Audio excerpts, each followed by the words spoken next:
مشرک، المشرک پہلا مشرک، دوسرا مشاحن، مشاحن کیسے کہتے ہیں؟ دل میں بغض رکھنے والا، کینہ رکھنے والا۔ تیسرا مسبل ازارہ، اپنے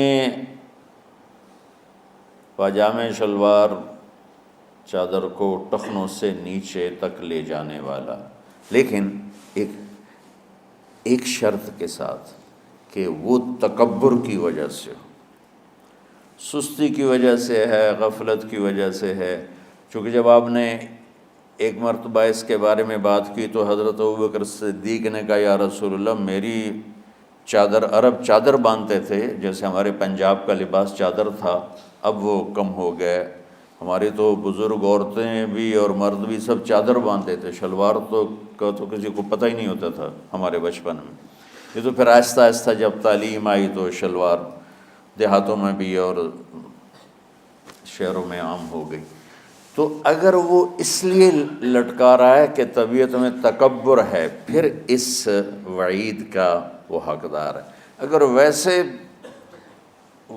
اس کی نیچے جا رہی ہے تو میرا مالک ایسا، وہ تو ہے ہی رحیم و کریم، ہے ہی رحیم و کریم، ہے ہی رحیم و کریم،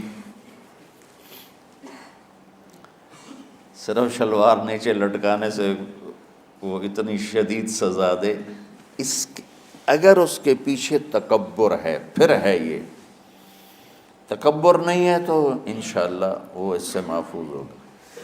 تو اپنی چادر کو لٹکانے والا، لیکن بشرط تکبر۔ کتنے ہو گئے؟ عاق لوالدیہ، ماں باپ کا نافرمان، نافرمان ایسا کہ دکھ دینے والا۔ چھوٹی موٹی اونچ نیچ تو ہر بچے سے ہو جاتی ہے، نہیں، جن نے والدین کو ٹکڑے ٹکڑے کر دیا ہو اور ان کو دکھ دے دے دے دے کے ان کا سینہ چیر دیا ہو، چونکہ عاق کہتے ہیں پرزے پرزے کرنا کسی چیز کو، تو اپنے دکھ دے کر، اپنی بدتمیزی کے ساتھ اس نے ماں باپ کا دل زخمی کر دیا ہو، ایک یہ نہیں معاف ہوتا۔ پانچواں مدمن خمر، مسلسل شراب پینے والا، مستقل جو شراب کا عادی ہو، ان پانچ کو مؤخر کر دیا جاتا ہے۔ معافی نہیں ہونے کا مطلب یہ نہیں کہ اللہ تعالیٰ کبھی معاف نہیں کرے گا، معافی نہ ہونے کا مطلب یہ ہے کہ یہ پانچ ایسے گناہ ہیں کہ اس کی وجہ سے بخشش رک جاتی ہے۔ اگر وہ شرک سے نکل آئے، وہ کینہ سے نکل آئے، وہ تکبر سے نکل آئے، وہ والدین کی نافرمانی سے نکل آئے، شراب چھوڑ دے، تو ان کی بھی بخشش ہو جاتی۔ جب کوئی توبہ کرے گا فوراً بخشش ہو جائے گی۔ نہ 15 شعبان کی ضرورت ہے، نہ لیلۃ القدر کی ضرورت ہے، نہ بیت اللہ جانے کے ساتھ توبہ کی شرط ہے۔ جہاں بھی وہ بیٹھ کے توبہ کرے گا، جس لمحے میں کرے گا، اسی وقت اس کی توبہ قبول ہوگی اور اللہ اس کے پچھلے سارے گناہوں کو معاف فرما دے گا۔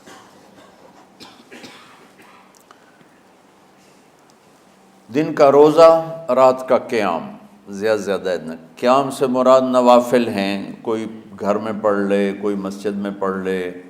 نوافل، نفلی عبادات گھر میں ہی افضل ہوتی ہیں۔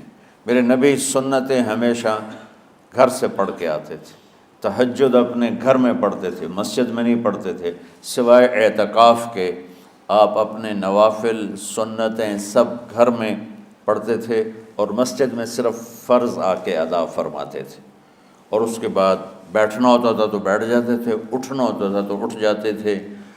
تو اعتدال اللہ کو ہر چیز میں پسند ہے۔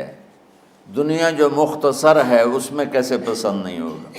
آخرت جیسے معاملے میں بھی اللہ ہم سے کہہ رہا ہے اعتدال، امتاً وسطا۔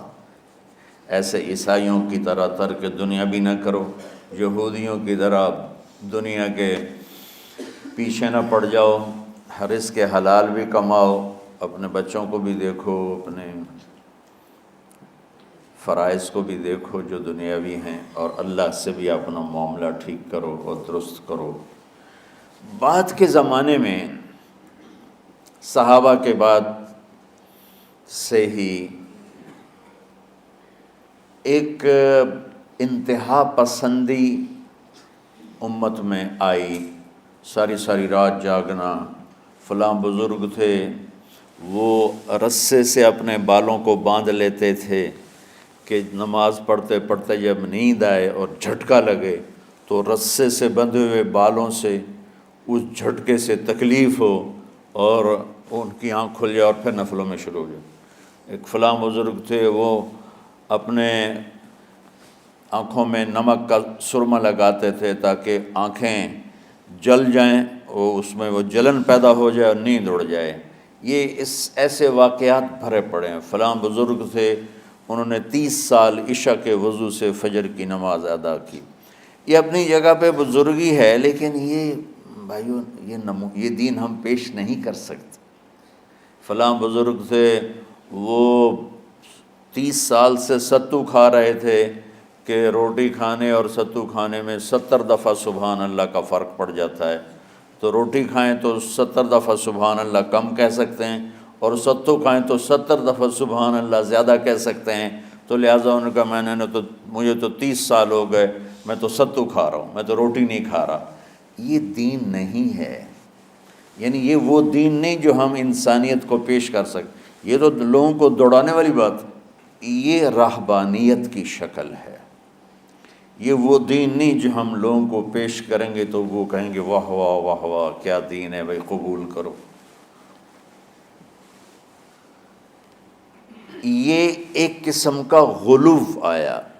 میں ایک حدیث سناتا ہوں، بخاری شریف میں بھی ہے، مجھے اب ہر شے بھول گئی، لیکن وہ ہے نہی الغلو، اس طرح کر کے آپ لوگ زیادہ جانتے ہوں گے جو پڑھ رہے ہیں، کہ غلو سے نہیں۔ حدیث آپ کو سب کو یاد ہوگی کہ 3 صحابہ آئے اللہ کے نبی کے گھر اور پوچھا کہ اللہ کے نبی رات کیسے گزارتے ہیں؟ تو گھر والوں نے کہا سوتے بھی ہیں، جاگتے بھی ہیں، کھاتے بھی ہیں۔ تو وہ تینوں آپس میں کہنے لگے وہ تو نبی ہیں، سوئیں بھی تو کوئی بات نہیں، اور شادی ہے کوئی بات نہیں، ہم تو نبی نہیں، ہمیں تو کچھ کرنا چاہیے۔ ایک نے کہا کہ میں ساری زندگی روزہ نہیں چھوڑوں گا، ایک نے کہا کہ میں ساری زندگی سوؤں گا نہیں، ایک نے کہا میں ساری زندگی شادی نہیں کروں گا۔ تو دیکھنے میں تو واہ واہ کیا بڑی بزرگی ہے بھائی، بڑے بزرگ ہیں۔ ہمارے نبی کو پتہ چلا، آپ نے تینوں کو بلا لیا، کہا تم مجھ سے زیادہ اللہ سے ڈرنے والے ہو، میں تم سے انا اتقاکم یا اخشاکم، الفاظ آپ لوگ کو زیادہ یاد ہوں گے لیکن مفہوم میں صحیح پیش کر رہا ہوں۔ آپ نے کہا میں تم سے زیادہ اللہ کو جانتا ہوں، تم سے زیادہ اللہ سے ڈرتا ہوں، میں سوتا بھی ہوں، میں کھاتا بھی ہوں، میں روزے بھی رکھتا ہوں، میں چھوڑ بھی دیتا ہوں، میری بیویاں بھی ہیں، میں اپنی بیویوں کے پاس بھی جاتا ہوں۔ تم دین میں غلو سے بچو، پہلے امتوں کو ہلاک کر دیا دین میں غلو۔